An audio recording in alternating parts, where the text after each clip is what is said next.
잘 지내셨습니까? 반갑습니다. 오늘 마태복음 9번째 시간 오신 것을 여러분 환영하고요. 잠깐 우리 기도하고 시작하겠습니다. 하나님 감사합니다. 참 코로나가 쉽게 사라지지 않고 우리의 모든 삶을 참 힘들게 합니다. 그렇지만 우리가 그 속에서 주님의 말씀을 붙잡고서 하나님께서 우리에게 원하시고 뜻하시는 바가 무엇인지 바로 깨달아 힘든 시대 속에서도 천국 백성으로 하나님의 자녀로 그리스도의 제자로 우리들이 소망 가운데 살아갈 수 있도록 인도하여 주시고 오늘 공부를 통해서도 많은 깨달음과 지혜와 은혜를 더하여 주옵소서. 감사드립니다. 예수님의 이름으로 기도드렸습니다. 아멘. 마태복음 성경 공부 9번째 시간을 진행하도록 하겠습니다. 오늘 저희가 함께 다룰 내용은 마태복음 13장이고요. 특별히 13장은 천국에 대한 비유를 모아놓은 그런 장입니다. 예수님께서 천국에 대한 비유를 여러 개 하셨겠죠. 그 가운데 마태가 그것을 잘 모아서 정리해 놓은 건데 주로 전기 갈릴리 사역 기간 동안에 주신 말씀입니다. 오늘 13장 1절에도 보면은 예수님께서 집에서 바닷가 쪽, 그러니까 갈릴리 호수 쪽으로 나가셔서 바닷가 위에 배에 앉으시고 그 사람들이 몰려오지 않습니까? 반대로 바다를 등지고 육지에 앉아있는 사람들을 향해서 이제 이 씨 뿌리는 비유를 말씀하시는 내용이 나옵니다.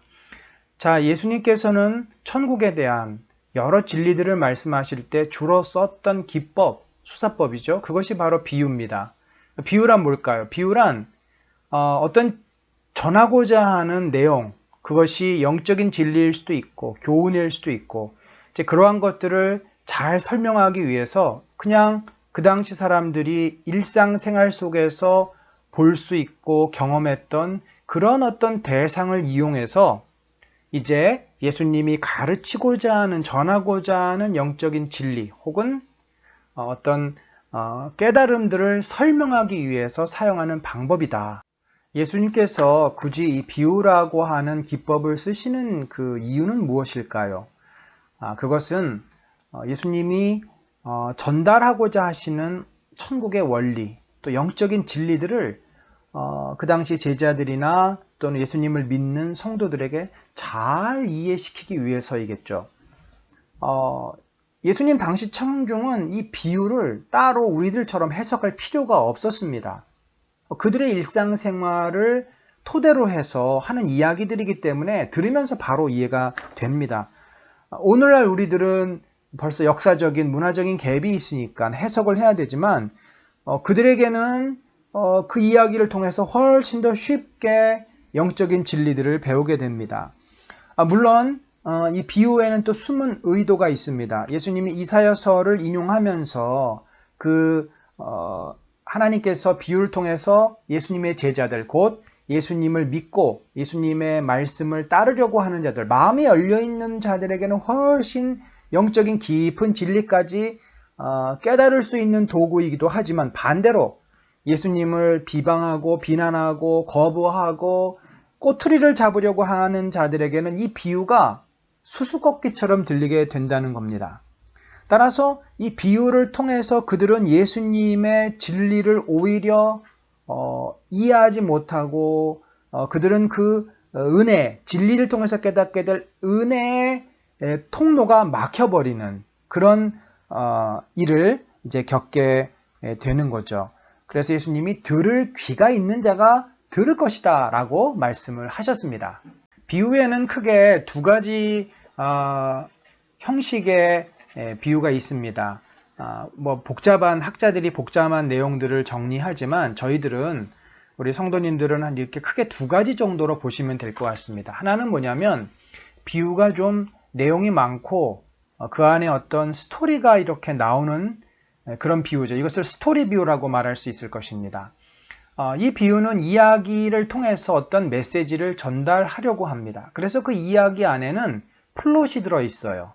예를 들면 기승전결 같은 일종의 어떤 위기도 나오고 위기가 해소되는 경우도 있고 그리고 이제 그 이야기다 보니까 비유가 딱 어떤 하나에만 비유 대상이 적용이 되는 게 아니라 비유하고자 하는 대상이 훨씬 많을 수도 있다는 건, 둘 이상 된다는 겁니다. 자, 예를 들어 보면 탕자의 비유. 이 탕자의 비유는 뭐 보는 각도에 따라서 아버지의 그 자비로운 마음, 긍휼의 마음을 드러내기 위해서 하셨다라고 볼 수도 있겠고, 또 집 떠났다가 고통 가운데 회개하고 돌아오는 이 탕자, 아들의 회개에 대한 데 초점을 맞출 수도 있는 거죠. 그만큼 이 스토리를 구성하고 있는 인물들이 다양하고 그 스토리 안에 역동이 있습니다. 그래서 주로 이제 탕자의 비유를 우리가 아버지나 탕자의 두 사람의 초점을 맞췄는데, 사실은 또 누가 나옵니까? 예, 큰 형, 장자가 나옵니다. 그래서 만약에 장자의 관점에서 이 비유를 해석하면 이것은 장자의 비유가 됩니다. 이런 것처럼 이 스토리 비유는 좀 구조가 복잡하고 다양한 등장인물 속에서 다양한 어떤 그 주제를 도출해낼 수 있다는 특징이 있죠. 반면에 크게 두 번째는 이제 원포인트 비유가 있습니다. 이것은 뭐냐면 그 비유가 말하고자 하는 의도가 좀 더 분명하고 한 가지 어떤 대상을 가지고 비유를 하고 있다 보면 됩니다. 주로 그래서 직유법이나 은유법들이 많이 사용이 되죠. 예를 들면 겨자씨 비유를 볼까요? 천국을 이 작은 겨자씨에 비유를 합니다. 겨자씨가 가지고 있는 어떤 특징이 있습니다. 크기도 그렇고 또 씨다 보니까 이 안에 우리가 볼 수는 없지만 놀라운 어떤 생명력이 있고, 그래서 그러한 특성을 천국과 연결시키는 겁니다. 천국이 겨자씨라고 말할 수는 없어요. 천국의 전부는 겨자씨가 아닙니다. 천국의 극히 일부분이 겨자씨죠.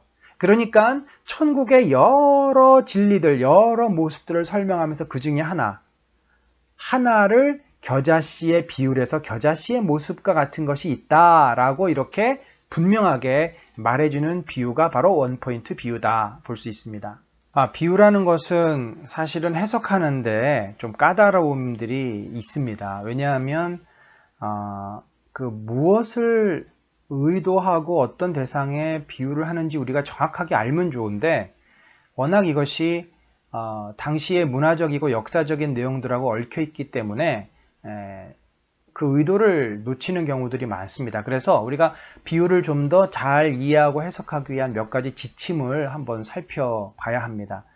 가장 먼저는 당시의 역사 문화적인 배경을 잘 먼저 이해해야 비유의 의미를 알 수 있다는 거죠. 여러분, 예수님 당시와 지금이 얼마나 문화적이고 역사적인 갭이 큽니까? 완전히 딴 나라, 딴 세상이잖아요. 그래서 우리는 결국은 그 고대 시대에, 고대 근동의 역사적인 문화적인 그런 풍습이나 그들의 지리 또 어떤 상황들에 대해서 먼저 좀 이해를 한 다음에 그 비유가 의도하는 게 무엇인지를 어느 정도 이해할 수 있게 됩니다. 씨 뿌리는 비유를 보면은 아주 대표적이죠. 당시 가나안 농부들은 씨를 뿌리기 위해서 밭을 먼저 경작하고 밭에 있는 골들을 골라내고 그렇게 하지 않았습니다. 왜냐하면 이스라엘 땅이라고 하는 게 거의 국토의 한 7, 80%가 구릉지나 산지 지역입니다. 그것도 별로 이렇게 풀들이 없는, 저 북쪽에 있는 갈릴리 호수 주변 평야, 또 그 중간에 있는 이스라엘 평야는 워낙 땅이 좋다 보니까 이 블레셋인이라든지 이방 민족들이 와가지고 다 차지해 버리는 경우들이 많아요. 기껏 농사를 지어 놓으면 다 뺏어갑니다. 그래서 결국은 대부분의 농부들은 이 산을 깎아가지고 계단식 그런 밭처럼, 화전민처럼 이렇게 밭을 하는 경우들이 많은데, 그러니까 워낙 산이다 보니까 돌이 많고 잡풀들이 많아요. 그래서 이렇게 밭을 기경을 하고 뿌리기보다 뿌린 다음에 그 위에 흙을 덮어버리는 이런 식의 방법을 많이 썼다고 합니다. 자, 그러니까 이런 걸 모르면 우리가 씨 뿌리는 비유를 잘 이해하기가 쉽지가 않은 거죠. 자, 두 번째는 도대체 이 비유를 지금 누구에게 말하는 것인가? 이 비유의 대상, 비유를 말하고 있는 그 대상이 누군지를 잘 알아요. 다른 말로 하면 이 비유를 무엇 때문에 지금 누구에게 주시는지를 잘 알아야 된다는 거예요. 이 대상이 굉장히 중요합니다. 자, 누가복음 그 10장에 선한 사마리아인의 비유가 있지 않습니까? 그 비유를 누구에게 줬는지 한번 볼까요? 여러분, 선한 사마리아인의 비유를 지금 누구에게 말씀하시는 겁니까?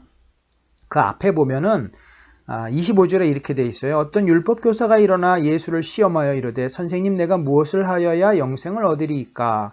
이러면서 이제 이 사람이 율법에 있는 정신을 다 압니다. 내 마음을 다하여 목숨을 다하여 힘을 다하여 뜻을 다하여 주 너의 하나님을 사랑하고 또한 내 이웃을 내 자신과 같이 사랑하라.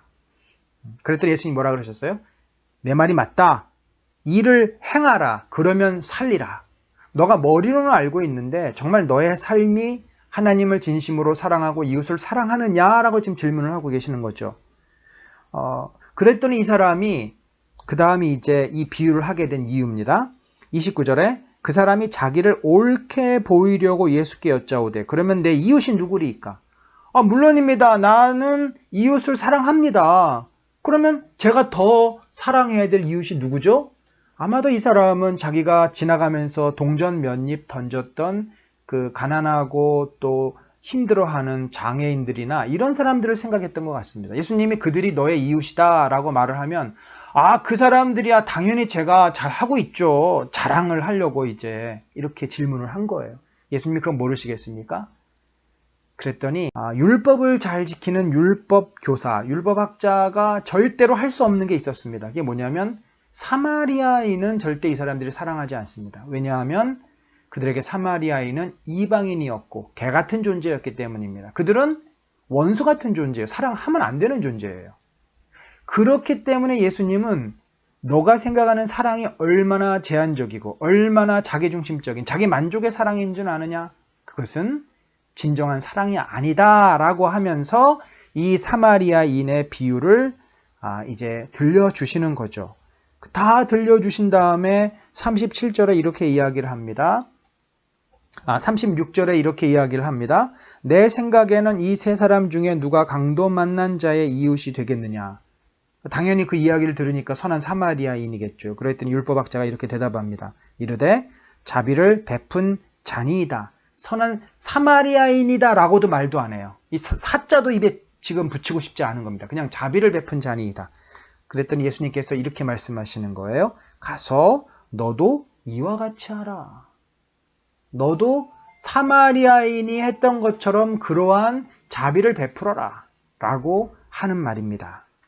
자, 세 번째는 비유를 하는 의도를 잘 파악해야 돼. 1만 달란트의 비유를 우리가 알지 않습니까?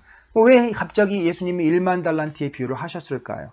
자, 그 앞에 보면은 21절에 18장 마태복음 18장 21절이에요. 그때 베드로가 나와 이르되 주여 형제가 내게 죄를 범하면 몇 번이나 용서하여 주리이까? 7번까지 하오리이까? 여러분 이 용서의 문제는 유대인들에게 굉장히 중요한 문제였습니다. 용서를 한다. 자비를 베푼다. 성경의 가르침이잖아요. 그래서 나름대로 그것을 실천하기 위해서 애를 썼고 또 실천을 했다고 생각을 했어요. 그래서 그게 맥시멈이 뭐냐면 7번이라는 겁니다. 와, 여러분 사실 여러분이 만약에 누군가가 잘못을 했어요. 우리 같으면 한두 번은 봐주는데 세 번째는 가만히 안 있습니다. 3, 4번. 근데 유대인들이 7번까지니까 굉장히 많이 참는 거죠. 이 정도면은 뭐 더 이상 나한테 아무도 얘기를 못해 라고 지금 베드로는 생각을 하고 있어요. 그랬더니 예수님께서 뭐라 그러셨습니까? 22절에 예수께서 이르시되 내게 이르노니 7번뿐 아니라 7번을 70번까지라도 할지니라. 이게 뭐예요? 무한 반복하라는 거예요. Endless love. 끝이 없는 사랑을 해야 된다. 무조건적인 사랑을 해야 된다. 무조건적인 용서. 자, 이런 의도로 그러니까 베드로와 그 제자들에게 이 용서, 자비, 긍휼이 무엇인지를 정확하게 알게 하기 위해서 이 1만 달란트의 비유를 말씀해 주신 것입니다. 네 번째 마지막으로 비유의 목적은 가르침이죠. 하나님의 나라를 왜 비유하셨습니까? 하나님 나라를 자꾸 사람들이 이 땅에 이루어지는 다윗의 정치적인 회복이라고 생각했어요. 그래서 마태는 아예 천국, 바실레우 떼우라고 하는 그 하나님의 나라가 아니라 바실레우 우라누라고 하는 하늘, 그러니까 이 영적인 어떤 세계의 통치다, 나라다라는 그런 설명으로 그들에게 자꾸 가르침을 주는 거죠. 도전. 열처녀의 비유 같으면은 열처녀에 가는데 5처녀는 졸았고 5처녀는 깨어있지 않았습니까? 그래서 말세에 너희가 영적으로 깨어있어야 된다라고 도전을 하는 거예요. 깨달음. 가라지의 비유는 가라지가 나서 이제 밀과 보리를 이제 그게 그 기운이 막는데 그래서 사람들이 가라지를 뽑고 싶어 하죠. 그런데 가라지를 뽑아버리면 어떻게 됩니까? 이제 밀과 보리까지도 상하기 때문에 그렇게 하지 말아라. 아버지도 다 알고 있다. 그래서 어떤 깨달음을 주는 거고, 폭로. 상속자를 죽인 악한 농부들의 비유가 있어요. 아들을 결국 보내는데 아들까지 죽이는. 그것은 뭐냐면 이 시대의 지도자들이 하나님께서 보내신 메시아를 지금 죽이려고 한다는 것을 드러내는 그런 의도를 가지고 이제 비유를 하신 거죠. 자, 예수님께서 이 하나님 나라에 대한 비유를 왜 이렇게 자주 하셨을까요? 먼저 우리가 마태가 쓰는 하나님 나라, 천국, 이 개념에 대한 용어를 한번 봅시다. 이 하나님 나라는 바실레이아는 이제 킹덤으로 보통 번역이 되는데 또 정확한 의미는 통치하다, 다스리다는 의미입니다. 영어엔 주로 reign으로도 많이 번역이 됩니다. 투는 이제 of죠. 바실레이아 투 테우 하면은 테오는 테오스니까 하나님 이제 이격입니다. 소유격. 하나님의 나라. 그러니까 하나님이 통치하시고 다스리는 나라다. 그래서 이 하나님 나라 용어는 구약에서부터 신약에 걸쳐서 또 많은 선지자들 그리고 제자들, 예수님, 또 사도 바울 모든 하나님의 사람들이 공통적으로 쓰는 말로서 어떻게 보면은 성경의 주제다라고 표현할 수 있습니다. 신학적으로도 중요하고 용어적으로도 중요한 단어죠. 근데 놀랍게도 이 중요한 단어를 마태는 3번밖에 쓰지를 않아요. 그 왜 그럴까요? 우리가 첫 시간에도 말했지만 마태는 지금 유대 공동체의 이 서신을 이 복음서를 쓰고 있는 거죠. 유대인들은 하나님의 이름을 함부로 입에 올리지 않습니다. 테오스라는 말 잘 쓰지 않습니다.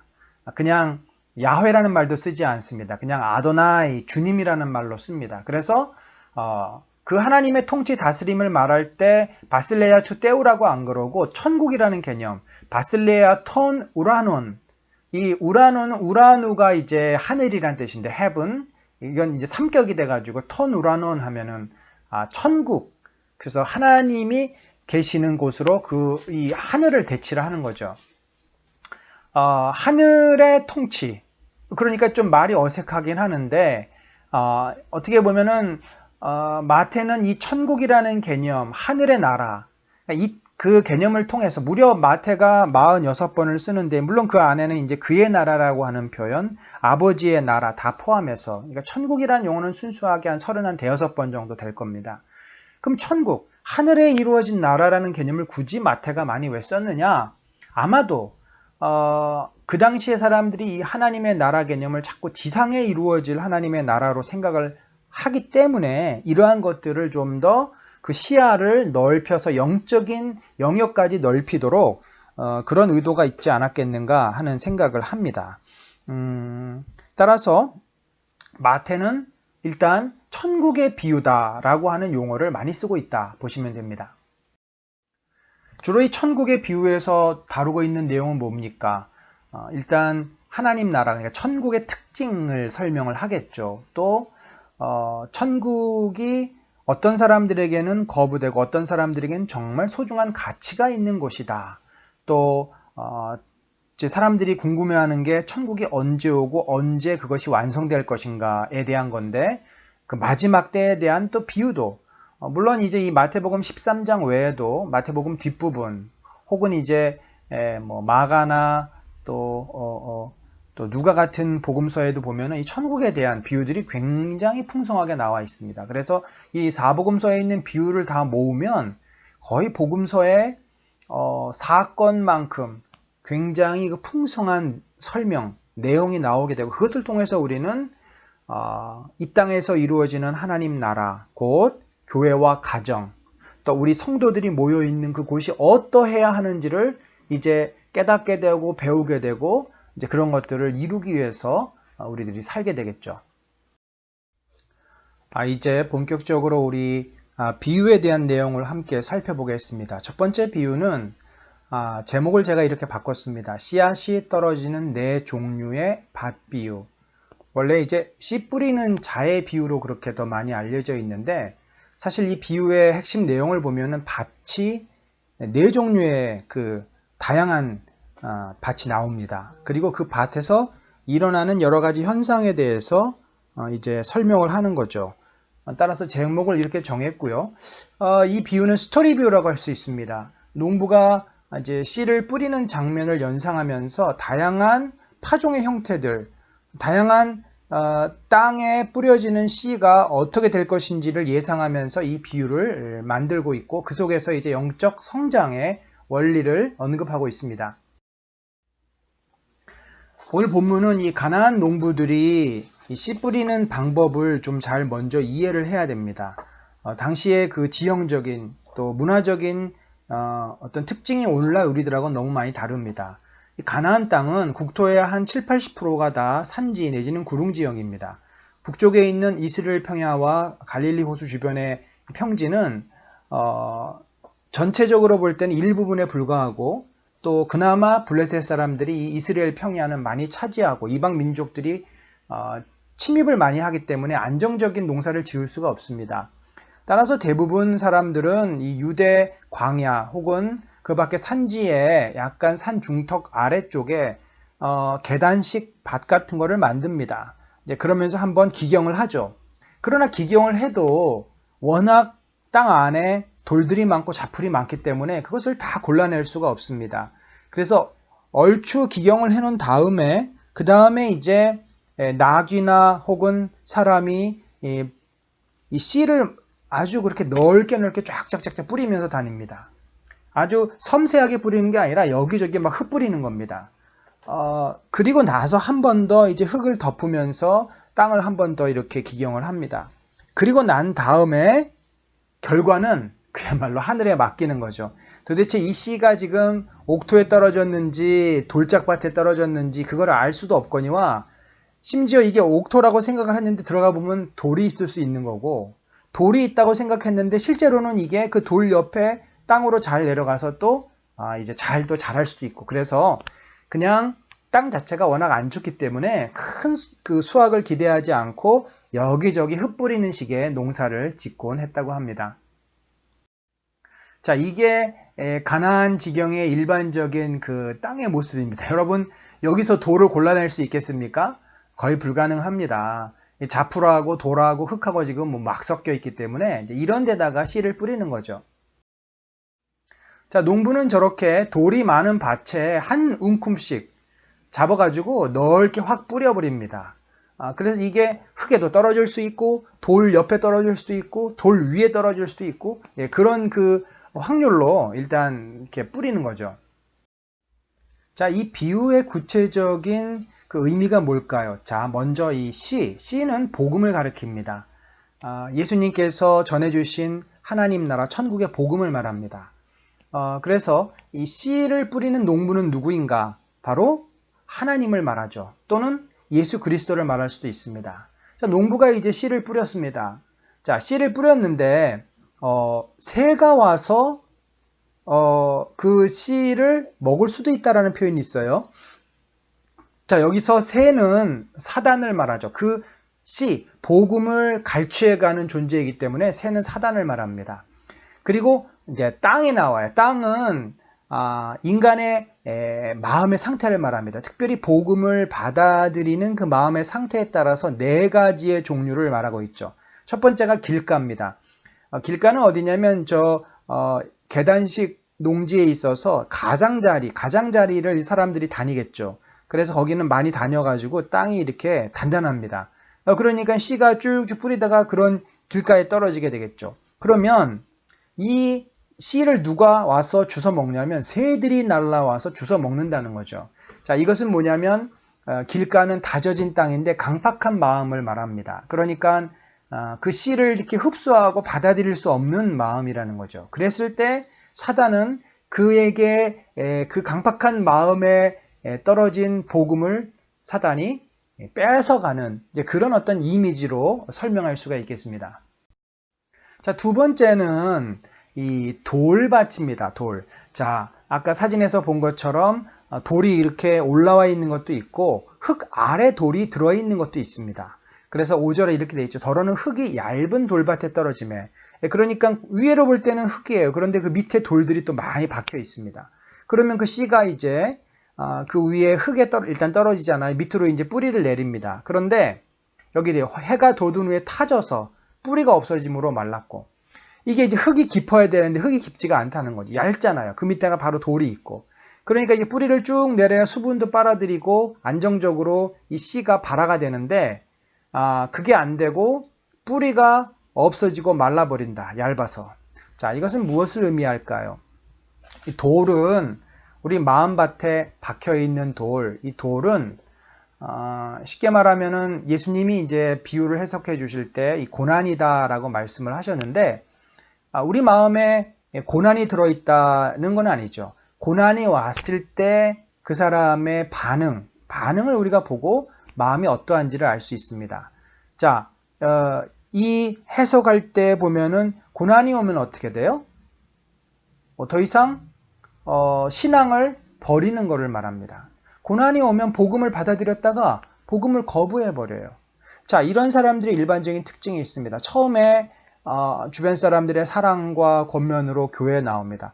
우리 교회 와봐. 얼마나 좋은지 몰라. 마음이 편안해지고, 너 기도 제목 많잖아. 너 여러 가지 너 회사에도 어려움이 있고 아이들도 아프고 그거 가지고 기도하면 하나님이 다 들어주셔. 사실 처음에 사람들이 교회를 올 때는 뭔가 내 삶의 어려움들이 새롭게 신앙생활을 시작함으로써 좀 사라지고 없어지기를 기대하는 마음이 있습니다. 모든 신앙생활의 그 동기가 그것은 아니라 할지라도 처음에 예수 그리스도를 아주 확실하게 만나기 전에는 일반적으로 사람들이 나에게 좋은 일이 생기기를, 나에게 어렵고 힘든 일이 없어지기를 기대하는 마음으로 교회에 나옵니다. 자, 그러면 교회에 나와서 예배도 참석을 합니다. 나름대로 기도도 합니다. 그러면 어떻게 해야 되겠어요? 자기가 그 원했던 그 안 좋은 일이 사라지고 좋은 일이 좀 생기고, 그래서 사람들이 야, 역시 교회 나오길 잘했어. 야, 하나님은 정말 나를 사랑하시는 것 같아.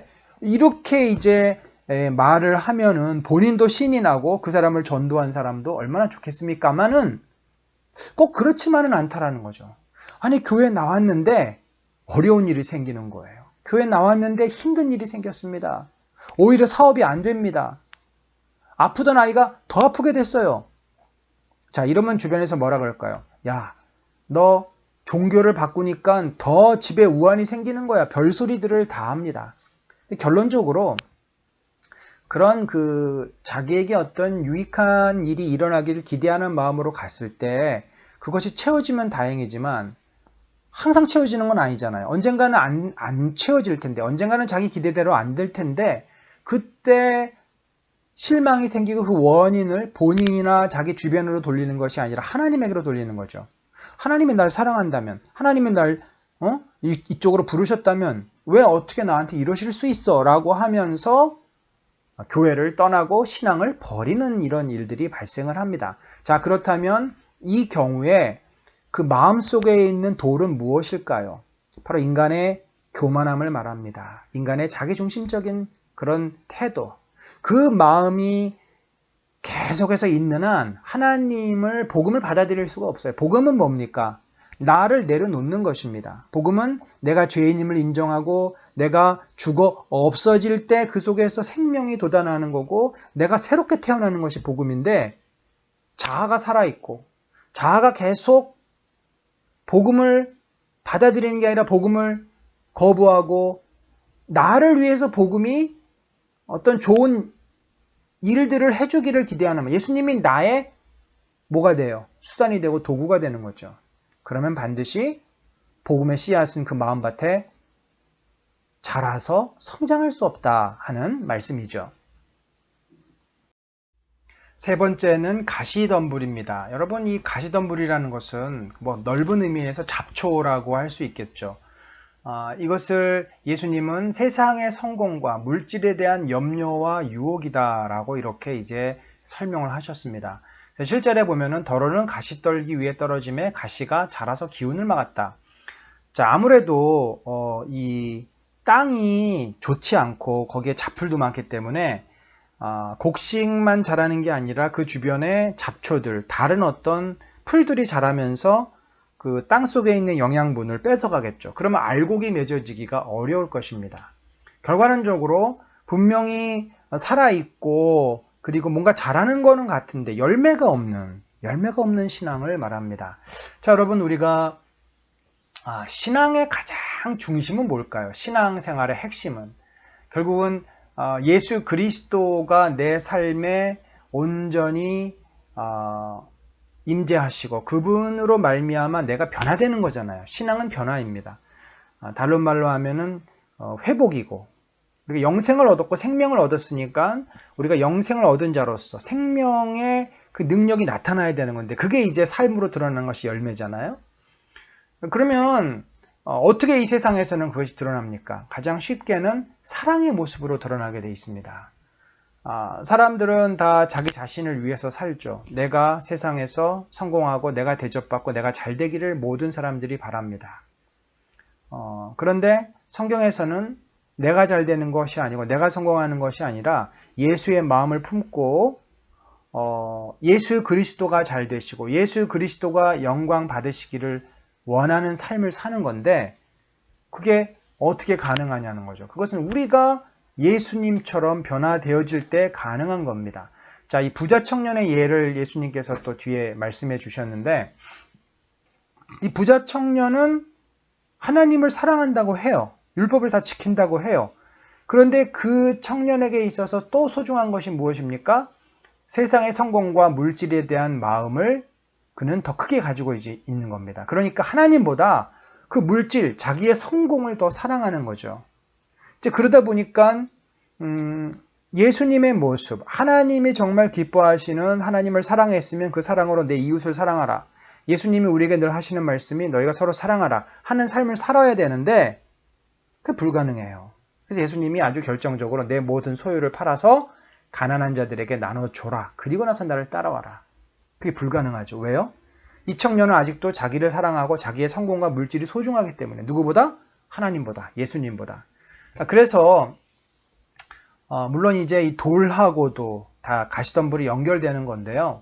신앙이라는 게 결국 예수 그리스도를 따르는 삶이고, 예수 그리스도를 따르려면은 자기를 부인하고 자기 십자가를 져야 되기 때문에 우리가 이 가시덤불을 제거하고 또 돌을 제거하려면은 결국은 내 욕심, 또 내 자신이 최고이고 싶은, 내가 성공하고 내가 모든 것을 누리고 갖고 이루고 싶은 마음을 내려놓지 못하면은 진정한 의미의 신앙생활을 하기는 불가능합니다.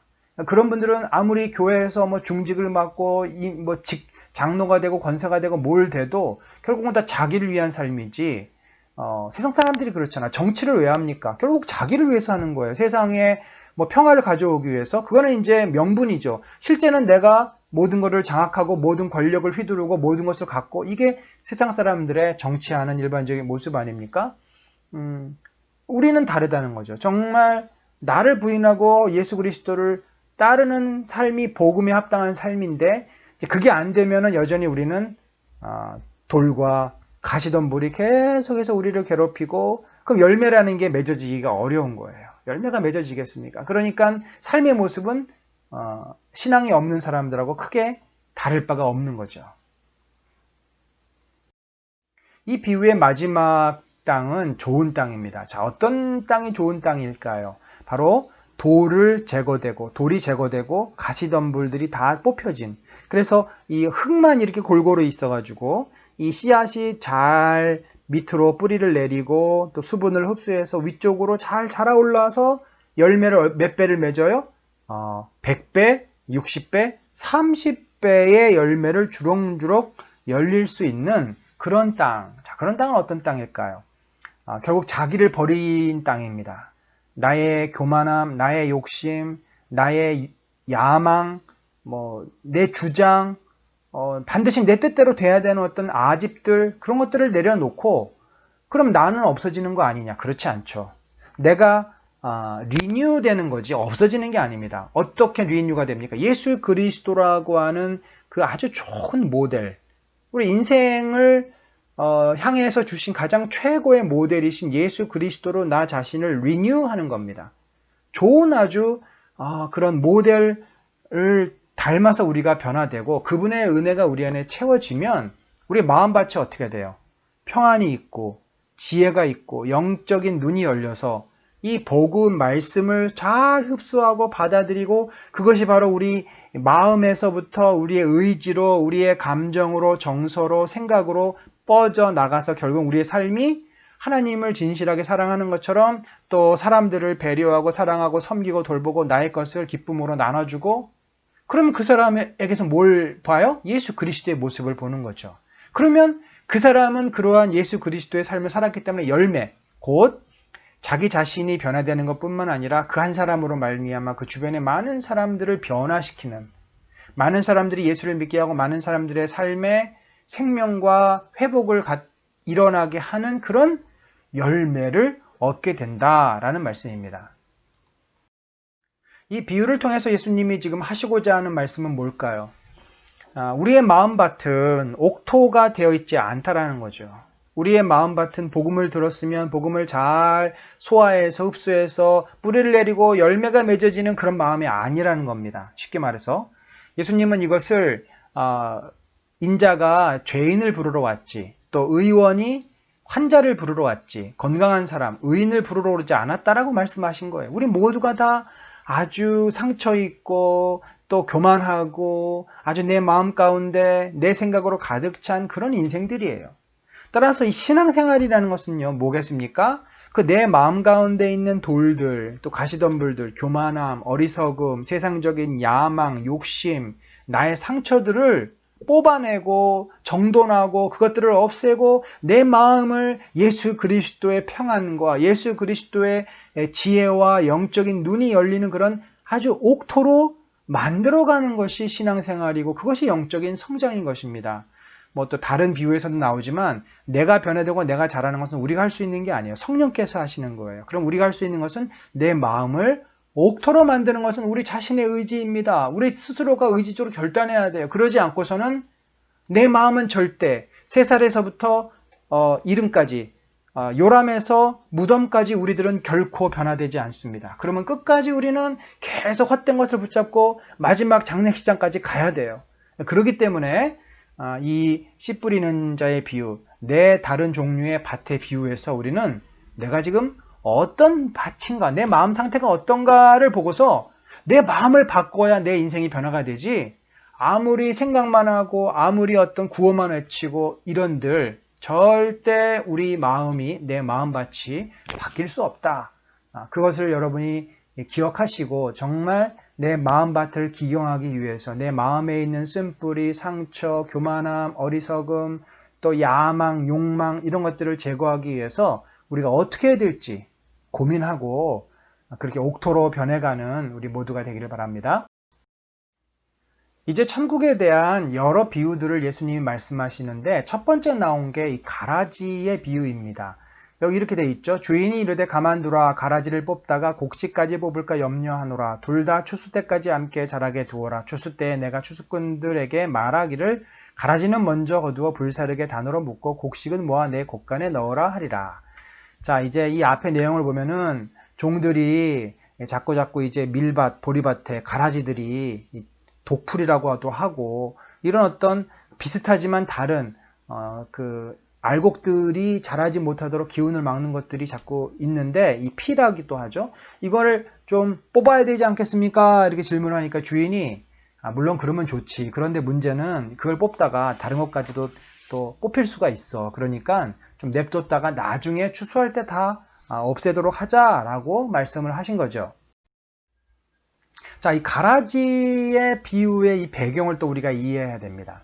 이 가라지는요, 굉장히 그 밀이나 보리와 모양이 흡사하기 때문에 이 자라는 동안에는 정말 구분하기가 어렵다라고 합니다. 자, 이 사진에서 보시면 알겠지만 아래 그림 속에서는 뭐가 가라지고 뭐가 보리고 이런 거를 잘 모릅니다만, 자, 안에 그림을 보세요. 이 그림을 보면은 자, 이 가라지의 모습이 약간 보리나 밀하고 다르죠. 보리나 밀은 이렇게 알곡이 좀 조밀조밀 모여 있는데 여기는 그런 게 없습니다.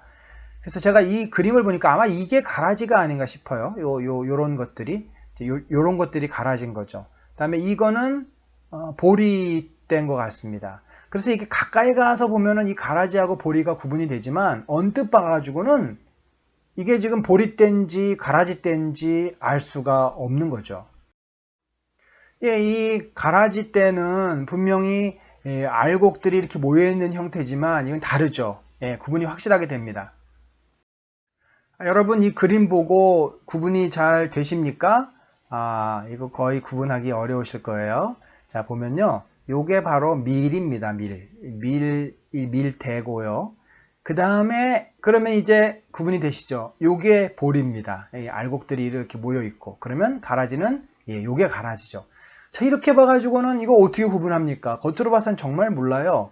그런데 자세히 보면은 이건 알곡들이 없어요. 그래서 얘는 모양만 비슷한데 실제 열매가 없는 너무나 좋은 비유의 예입니다. 그러니까 예수님께서 얼마나 정말 지혜로우신지, 이 알곡과 가라지 비유는 뭐 그 당시 사람들은 너무나 잘 아는 그런 내용들인 거죠. 그래서 이런 그 일상생활 속에서 매일 보는 이런 현상 가지고 비유를 하시는 겁니다. 이제 가라지가 처음에는 구분이 잘 안 가니까 좀 구분이 또 가도 그거를 놔둬라 그러셨는데, 열매가 이제 익기 시작하면 밀과 보리보다는 줄기가 아까 보신 것처럼 가늘고 열매가 작기 때문에 확실하게 구분이 돼요. 초기에는 정말 구분이 안 된다고 합니다. 그러니까 그 전에 초기에 이거를 제거하려고 들다 보면은 잘 구분도 안 될 뿐더러 이 밀하고 이렇게 또는 보리하고 뿌리가 엉켜 있기 때문에 다른 것들이 뽑히는 그런 문제가 생긴다는 거죠.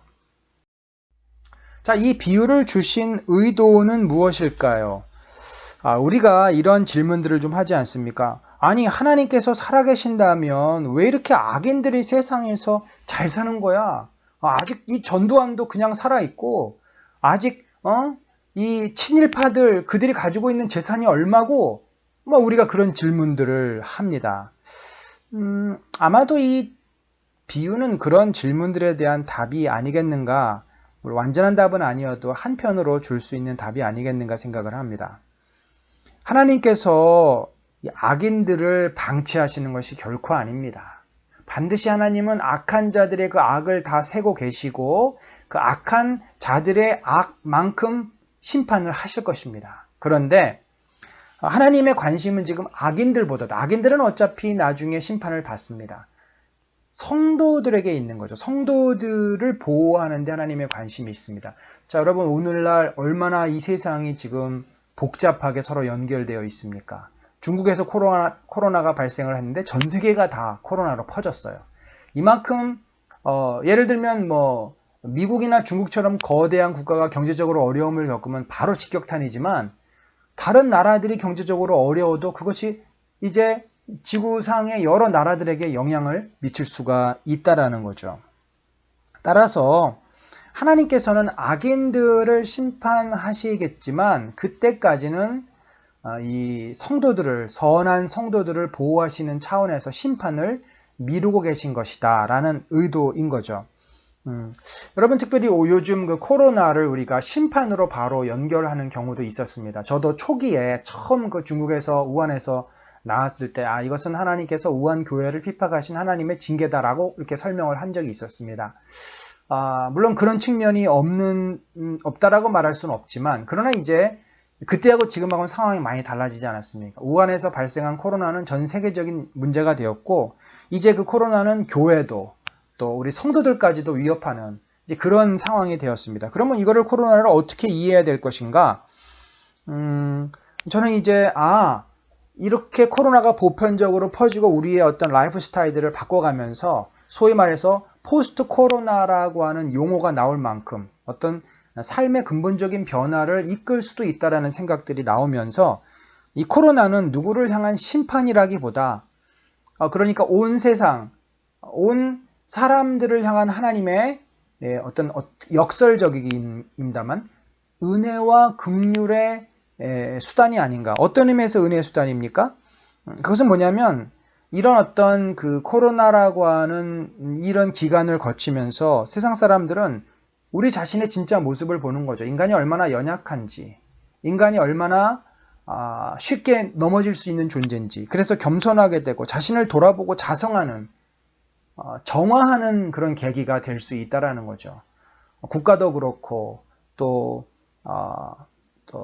일반 우리 사람들도 그렇고 특별히 교회도 그렇고 우리 자신을 돌아보고 정화하는 그런 어떤 하나님의 섭리, 하나님의 계획이 아닌가 하는 또 생각도 해보게 됩니다. 예, 천국에 대한 이제 비유들 가운데 여러분 겨자씨의 비유 들어보셨죠? 자, 이렇게 되어 있습니다. 또 비유를 들어 이르시되 천국은 마치 사람이 자기 밭에 갖다 심은 겨자씨 한 알 같으니 이는 모든 씨보다 작은 것이로되 자란 후에는 나물보다 커서 나무가 되매 공중의 새들이 와서 그 가지에 깃들이느니라. 자, 여기서 우리가 이제 이 비유를 볼 때 이게 이제 원포인트 비유 아닙니까? 아까 그 가라지 비유도 원포인트 비유고요. 겨자씨의 특징을 천국에 이제 비유를 하는 거예요. 자, 그렇다면 여기서 알아야 될 게 겨자씨가 도대체 얼마나 작은가? 두 번째, 이 겨자씨 나무가 다 자라면 어느 정도 될 것인가? 이 두 가지를 한번 눈여겨봐야 될 줄로 압니다. 여러분, 겨자씨 얼마나 작습니까? 정말 손바닥 위에 올려놔도 무슨 코딱지만큼 보다도 작은, 아주 매우 작은 그런 씨앗이죠. 자, 그러면 겨자씨가 얼마나 크게 성장하나? 저는 처음에 이게 새가 깃들인다 그래가지고 굉장히 큰 나무로 생각했는데 실제로 보니까 나무라는 말을 붙이기에는 조금 약하고 들풀과 같은 풀이 이렇게 자라서 한 2m, 2, 3m까지는 올라가요. 그런데 물론 여기도 새가 앉기는 않더라고요. 자, 어떤 분이 이제 직접 겨자씨를 이제 자기 키하고 비교를 해보는 건데, 자, 이 정도 되면 2m가 좀 넘겠죠. 그러니까 이 정도 높이로 자라서 이제 여기에 새들이 이렇게 날아온다. 그러나 이제 이 비유에서 강조하고 있는 것은 뭐 이 겨자씨 나무가 막 백향목처럼 엄청나게 크다 그걸 말하는 게 아니고 이 작은 씨와 지금 이 2m가 넘는 이 다 자란 나무 사이의 어떤 그 큰 차이라는 거죠. 그러니까 처음에는 정말 미미한 존재였지만 나중에는 이렇게까지 크게 변화되고 자랄 것이다 라고 말을 하는 겁니다. 자, 그러면 이 비유에서 이 겨자씨는 뭘 말할까요? 자, 그 앞에 비유하는 대상에 나와 있죠. 천국은 겨자씨 한 알 같다. 직유법입니다. 천국은 겨자씨 한 알 같다. 그러면 천국이 어떻게 된다는 거죠? 천국에 처음에는 아무 존재감이 없다는 거죠. 자, 예수님의 12제자, 또 약 100명의 초대교회 성도들, 이들이 전부였고 이들이 어찌 감히 그 수많은 유대인들과, 아니 로마 제국을 상대할 수가 있겠습니까? 정말 그 유대인들과 로마 제국 앞에 이들은 먼지와 같은 존재였습니다. 아주 존재감이 미미했고, 그러나 이 작은 공동체, 초대교회 공동체로부터 시작했던 교회는 생명력이 있어요. 겨자씨 안에 생명이 있듯이. 이것이 수많은 폭풍과 핍박과 환난을 견디고 결국은 그 씨앗이 이제 우미 트고 또 자라나서 뿌리를 내리고 교회가 퍼져가고 성장합니다. 예루살렘 교회가 핍박을 받자 흩어져 가지고 저 북쪽에 이제 다메섹에 거기에 또 교회가 생겨지고 시리아에 교회가 생겨지고 더 나가서 또 소아시아에 교회가 생겨지고 결국은 로마에까지 교회가 생겨지고 나중에 로마 제국이 그리스도교를 국교로 받아들이는 이런 엄청난 일들이 오늘날 이 세계의 가장 중요하고 큰 종교가 기독교가 아니겠습니까? 이런 정도로 엄청난 변화와 특별히 양적인 성장을 이룰 것을 그 당시에 12명의 제자와 초대교회 공동체는 너무 약했지만 이 공동체가 세상의 역사를 주도하고 바꿀 수 있는 큰 공동체가 될 것임을 이제 말하는 비유다라고 볼 수 있습니다. 이 천국에 대한 비유 중에 이 겨자씨하고 누룩은 서로 이제 페어, 짝을 이루죠. 전자가 이 하나님 나라 천국의 양적인 성장을 비유한다면 누룩은 천국의 질적인 변화, 질적인 성장을 이제 말해주는 것이다 라고 볼 수 있습니다. 여러분 혹시 어렸을 때 그 어머니께서 직접 집에서 누룩, 이스트라 그러죠. 이스트를 넣고 만들어 주시는 빵을 먹어본 경험이 있으십니까? 뭐 저가 어렸을 때 70년대만 하더라도 그때 제 기억에 뭐 독일 빵집, 뭐 태극당 이런 그 몇 개의 빵집들만 있었고 일반 그 동네에는 뭐 제과점, 빵집 이런 것들이 잘 없었습니다. 있어봐야 뭐 팥빵 빨고 뭐 이렇게 sem배과자 이런 거 팔았지. 그래서 이게 맛있는 빵을 먹는다는 게 그 당시는 굉장히 어려웠는데, 그래서 집에서 어머니가 무슨 빵 만드는 기계가 있었던 것 같아요. 그래서 이스트에다가 이렇게 밀가루 반죽해 놓은 아랫목에 놔두면은 그게 조그마한 작은 주먹이었는데 이렇게 푹 이렇게 부풀어 올라요. 크게 이렇게 부풀어 올라서 나중에 호빵처럼 그걸 찧어 주셔가지고 먹었던 그런 기억이 있습니다. 이 누룩이 밀가루 속에 들어가면은 화학 변화를 일으키죠. 그래서 이 반죽한 것이 더 부드러워지고 또 이렇게 부풀어 오르고 뭔가 안에 이 빵 안에서 내적인 변화를 이제 일으키는 것이 바로 누룩이다. 결국 이 누룩의 비유가 말해주고 있는 것은 뭡니까? 교회는 양적으로도 성장하지만 특별히 이 교회 공동체 성도들 안에 놀라운 내적인 변화, 그 내적인 변화는 뭐예요? 세상을 변화시키고 세상에 좋은 영향을 주는 그런 능력이 있는, 그래서 교회를 통해서 주변 사회가 바뀌고 또 교회 안에 성도들이 변화되고 그 가정이 변화되는 변화를 일으키는 공동체가 바로 교회 공동체 천국이다라고 말씀을 하고 있습니다. 자, 천국에 대한 비유, 이제 네 번째로 보물의 비유입니다. 천국은 마치 밭에 감추인 보화와 같으니 사람의 일을 발견한 후 숨겨두고 기뻐하여 돌아가서 자기의 소유를 다 팔아 그 밭을 샀느니라. 극히 값진 진주 하나를 만남에 가서 자기의 소유를 다 팔아 그 진주를 샀느니라. 두 가지 비유지만 결국 같은 내용이죠. 밭에 감추였던 보화를 발견한 사람, 그 다음에 진주 장사가 값진 진주를 만나서 그것을 사는 이야기. 먼저 이 배경을 함께 살펴봐야 되겠죠. 당시 부자들은요, 은행이나 뭐 돈을 안전하게 맡길 수 있는 자산 관리해주는 그런 데가 없었기 때문에 따로 집에 갖고 있으면 도둑이 그렇게 많이 들었습니다. 그래서 아무도 모르는 곳에 돈을 둬야 되는데 그게 어디 있겠어요? 결국 땅을 파서 땅에 묻어두는 겁니다. 그 위치를 아무도 모르는 거죠. 아무도 모를 때 밤에 나가가지고 자기만 아는 곳에 땅을 파서 거기 항아리 안에 금과 뭐 이런 돈과 이런 귀한 것들을 넣어놓습니다.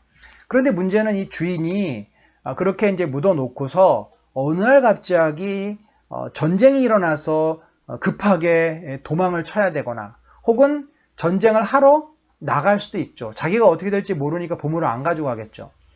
그러다가 이제 돌아올 것을 생각을 했는데 못 돌아오는 경우도 있을 수 있고 또 멀리 해외에 여행을 떠나게 되는 경우도 당연히 돌아올 것으로 생각을 했지만 못 돌아오는 경우가 생깁니다. 그래서 주인이 사라진, 아무도 그곳에 보물이 있는지를 모르는 그런 익명의 이제 주인이 돼버린 그런 보물들이 있다는 거고, 이런 그 보물을 농부가 밭을 갈다가 쨍그랑 소리가 나가지고 그 항아리를 이렇게 보니까 그 안에 금부치와 보물들이 있어서 그거를 다시 묻어놓고 아예 그 밭을 사야 그것이 제 보물이 되지 않겠습니까? 그래서 모든 소유를 집도 팔고 다 있는 거 다 긁어 모아가지고 그 밭을 샀다라는 그런 배경이고, 아마 진주는 이제 진주를 구하기 위해서 여기저기 돌아다니다가 어떤 곳에서 자기가 정말 이전에 볼 수 없었던 영롱하고 아주 크고 정말 큰 너무나도 아름다운 진주를 발견했을 때 이제 이 진주 장사는 그 사람에게 이걸 킵해달라고 부탁을 하고 자기의 모든 소유를 팔아서 돈을 가지고 가서 그 진주를 사는 이제 그런 그 배경을 가지고 이 비유를 주신 거고, 결국 이 비유의 이제 의도, 무엇을 지금 말씀하시려고 하느냐. 자, 천국, 하나님의 나라는 이 세상의 그 어떤 것과도 비교할 수 없을 만큼 가치가 있다. 그러니까 제자들에게 너희가 나를 모든 것을 버리고 따랐는데 그 너희의 그 선택이 옳다라는 거죠. 사실 베드로도 그렇고 뭐 요한, 야고보 다 자기네들의 그 생계수단인 배도 버리고 집도 버리고 그렇게 다 예수님을 쫓지 않았습니까? 마태도 그 돈벌이, 돈 잘 벌 수 있는 세관의 일을 내려놓고 떠난 거예요. 그런 의미에서 뭐 당장 그렇다고 예수님께서 무슨 보상을 주시는 것은 아니지만 가치로 본다면, 왜냐하면 이 예수 그리스도의 제자가 된다는 것은 하나님 나라의 백성이 되고 하나님 나라의 일꾼이 되는 것이기 때문에 단순히 이 땅에 있다가 없어질 물질과는 근본적으로 어떤 가치에 있어서 차이가 있는 거고, 가장 최고의 가치는 바로 예수 그리스도 자신이고, 또 그분의 통치 다스림, 그 은혜 가운데 있는, 쉽게 말하면 신앙생활이 참으로 가치 있는 것이다.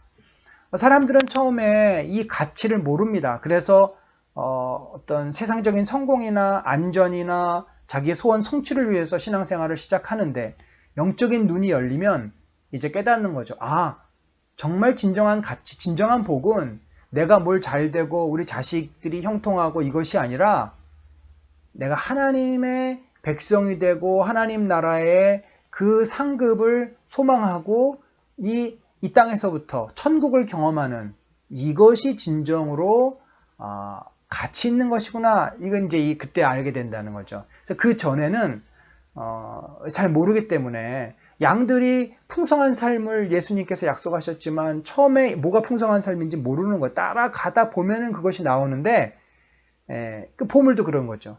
발견을 한 자에게는 모든 것을 올인하지만 발견을 못했을 때까지는 이제 약간 미정미정할 수밖에 없다는 거죠. 자, 이제 천국의 그 관한 비유 중에서 좀 앞에 언급됐던 비유들과는 좀 다른 차원의 비유인데, 이것은 종말에 관한 이야기입니다. 구원에 관한 이야기고, 이렇게 비유가 돼요. 천국은 마치 바다에 치고 각종 물고기를 모으는 그물과 같다. 그물이 가득함에 물가로 끌어내고 앉아서 좋은 것은 그릇에 담고 못된 것은 내어 버리느니라. 자, 여러분, 오늘날도 우리가 뭐 투망이나 뭐 그물질을 하죠. 그러면은 이렇게 걷어 올릴 때 그 안에 물고기, 뭐 광어도 나오고 또 돔도 나오고 뭐 이런 것들이 나오면 얼마나 좋습니까? 그런데 꼭 그런 것만 나오는 게 아니라 실컷 끌어올려 봤더니 뭐 플라스틱도 거기서 나오고 뭐 폐 그물 막 얽힌 것도 있고, 그러니까 쓰레기 같은 거, 쓸데없는 거, 뭐 조개 껍데기, 뭐 개가 있었는데 보니까 개 그 죽은 개 속에 없는 그런 껍질, 막 이런 것들이 같이 섞여 있다는 거. 어떻게 하겠어요? 물고기들은 이제 따로 이제 구별해 가지고 그 물통 같은 데 담아 놓겠지만, 그 쓰레기나 조개 껍데기 같은 것은 따로 모아서 버려야 되겠죠. 자, 그런 비유인 거죠. 여러분, 천국은 마치 이 그물과 같다. 천국, 오늘날은 우리가 교회라고 일단 이렇게 표현하기 좋게 말을 해보면, 교회 안에 모든 성도들이 다 구원을 받는다라고 말할 수 없다라는 거예요. 누가 구원을 받고 누가 구원을 받지 못할 것은 우리의 어떤 외적인 조건, 뭐 교회에 열심히 나온다고 해서 교회 직분을 받았다고 해서 다 천국 가느냐? 우리는 정확하게 알 수 없다는 거예요. 그것은 하나님께서 판단하시고 평가하시고 골라낸다는 것으로. 결국은 중요한 것은 이게 나중에 이제 저 비유하고도 연결이 돼. 염소와 양의 비유하고도 연결이 되잖아요. 자기들은 양인 줄 알았는데 나중에 염소가 되고, 자기들은 그런 생각을 못했는데 양이 돼서 하나님으로부터 칭찬을 받고, 그래서 이제 이걸 통해서 내가 교회를 나간다고, 율법을 지켰다고 다 구원을 받는다, 이건 아니라는 겁니다. 얼마나 우리가 구원받은 백성으로서 하나님을 진실되게 믿고 신앙 안에 머물러 있는가가 중요한 거고, 그런 점에서 천국은 오로지 인간의 어떤 외적인 조건이나 판단이 중심이 아니라 하나님의 사람의 중심을 보는 눈, 그것이 가장 중요한 곳임을 말해주고 있습니다. 천국에 대한 마지막 비유입니다. 집주인의 비유인데 이렇게 되어 있어요. 예수께서 이르시되 그러므로 천국의 제자된 서기관마다 마치 새것과 옛것을 그 곳간에서 내오는 집주인과 같다. 아마 이 집은 조금 그래도 어느 정도 사는 집이었던 것 같습니다. 새것과 옛것, 뭐 이게 추수한 곡식도 될 수 있겠고, 또 여러 이제 생활용품이 되겠지만, 뭐 일단 추수한 곡식이라고 해봅시다. 새 것은 뭐예요? 이제 막 갓 추수한 것들, 갓 추수한 뭐 올리브라든지, 뭐 새로 이번에 거두어들인 뭐 포도주, 뭐 이런 것들이 있겠죠. 옛 것은 뭐예요? 옛날에 담았던 포도주, 또 곡식 중에서 작년에 추수했다가 아직 다 소화하지 못한 것, 뭐 하여튼 그런 것들이 그 집에 이제 창고에 있었는데 주인이 이제 이것들을 끄집어내서 사람들에게 나눠주기도 하고 팔기도 하고 하는 거죠. 결국 이 곳간 안에 있는 귀한 것들을 처분할 수 있는, 주던지 팔던지 나누던지 할 수 있는 그 권한이 누구에게 있어요? 주인에게 있는 거죠. 자, 예수님께서 제자들이 바로 집주인과 같다라고 말씀해요. 집주인이 마치 자기의 그 소유를 뭐 곡식이라든지 갖고 있는 것들을 나누고 그것을 사용했듯이 제자들은 뭐를 나누면 되겠어요? 바로 서기관, 제자된 서기관이라고 해요. 서기관은 원래 율법을 연구하는 자들이잖아요. 그러니까 제자들은 구약의 율법이 원래 어떤 말씀이었고 또 예수님은 새로운 이런 가르침을 주셨다. 여기서 옛것과 새것을 그렇게 해석하는 거죠. 옛것과 새것은, 옛것은 구약의 말씀, 새것은 예수님께서 주신 말씀. 이런 것들을 이제 옛것이 어떻게 예수 그리스도, 구약이 어떻게 예수 그리스도에게 와서 성취되었는지를 사람들에게 가르치고 알게 해주어야 한다. 그래서 어떻게 보면 이 제자들, 하나님의 말씀을 맡은 제자들의 역할, 또 그들의 사명에 대해서 하신 말씀이다라고 볼 수 있습니다. 자, 여러분, 저희가 여기까지 씨 뿌리는 비유, 또 천국에 대한 6가지 비유, 이런 비유들을 살펴보았는데, 특별히 천국에 대한 다양한 비유를 통해서 여러분 혹시 무엇을 깨달으셨습니까? 천국은 멀리 있지 않다고 하셨습니다. 우리 안에 이미 찾아오셨고 내 안에 이루어지고 있습니다. 예수 그리스도를 주라 고백하고 그분의 은혜 가운데 사는 사람, 그분의 통치와 다스림을 받는 사람에게는 바로 천국이, 하나님의 나라가, 하나님의 역사가 이루어지고 있는 거죠. 다양한 비유를 통해서 우리 안에 어떤 거룩한 영적인 변화가 일어날 수도 있겠고, 또 우리가 집주인이 돼서 정말 이 천국의 말씀을 나눠주는 그런 어떤 역할을 우리가 또 할 수도 있겠고, 또 누룩처럼 우리 안에 이 천국의 말씀으로 인해서 내가 변화되고 성장하는 역사들을 경험할 수도 있을 것입니다. 참으로 우리가 이 천국 백성 되었다라는 것은 너무나도 복되고 너무나도 축복된 일이라고 믿습니다.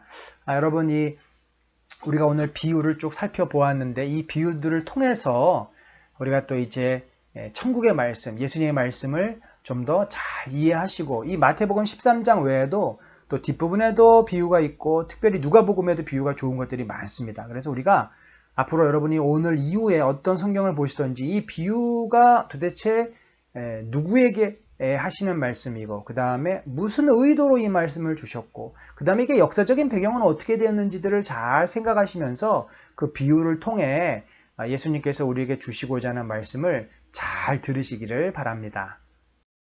예, 오늘 공부를 마무리하겠습니다. 비유라고 하는 것은 참 영적인 진리를 보다 더 잘 이해할 수 있도록 예수님께서 우리들에게 주신 참 놀라운 그런 문학적인 기법입니다. 우리들이 마태복음 13장뿐만 아니라 성경에 참 많은 비유가 있는데 그 비유들을 통해서 그 진리의 풍성함과 또 진리의 아주 놀라운 그 의미들을 깨닫고 하나님 말씀을 우리 삶에 적용도 하고 또 우리 생활 속에서 그 말씀을 구체적으로 실천하는 그런 우리 모두가 되기를 바라고요. 무엇보다도 이 마태복음 13장을 통해서 천국, 하나님의 나라에 대해서 우리가 좀 더 깨닫게 되고 이해하게 되고 또 그 천국 시민으로서, 하나님 백성으로서 살아가는 내 삶의 모습들이 새로워지는 계기가 되기를 바랍니다.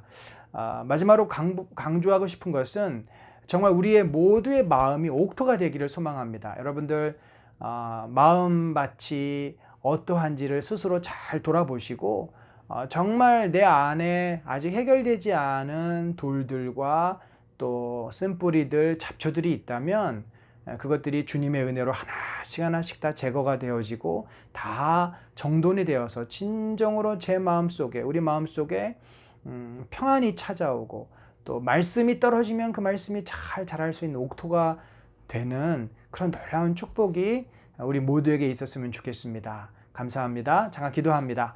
하나님, 오늘도 마태복음 13장을 통해서 저희들에게 은혜를 주시니 감사합니다. 깨닫게 하신 그 말씀대로 우리의 마음이 옥토가 될 수 있도록 우리의 모든 돌과 또 가시덤불과 또 그런 쓴뿌리들을 제거하게 하시고, 그래서 말씀을 받는 대로 말씀을 붙잡고 말씀을 또 소화시키고 말씀대로 살아내는 열매가 주렁주렁 열리는 그런 하나님의 귀한 자녀들, 그리스도의 제자가 되게 하시고, 참 천국 백성으로서 비록 이 세상의 천국을 알아보지도 못하고 천국이 무엇인지 알지 못하지만 그 세상 사람들에겐 비밀로 감춰져 있지만 우리에게는 그 놀라운 능력과 진리와 생명이 됨을 깨닫고 이 천국을 위해서 주님의 나라, 주님의 뜻, 주님을 위해서 내 모든 것을 기쁨으로 드릴 수 있는 그런 귀한 성도들이 되도록 축복하여 주시옵소서. 함께 하심을 감사합니다. 예수님의 이름으로 기도드렸습니다. 아멘.